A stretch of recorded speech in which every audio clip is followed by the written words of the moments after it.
Ok, proszę Państwa, mamy kolejną rybkę. Proszę bardzo.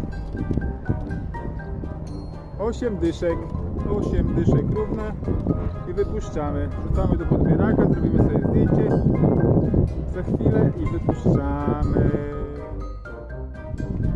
I co, ładną rybkę złowiliśmy?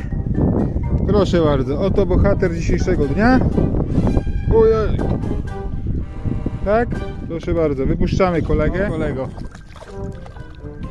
Popłynął, nie ma gościa. Pa!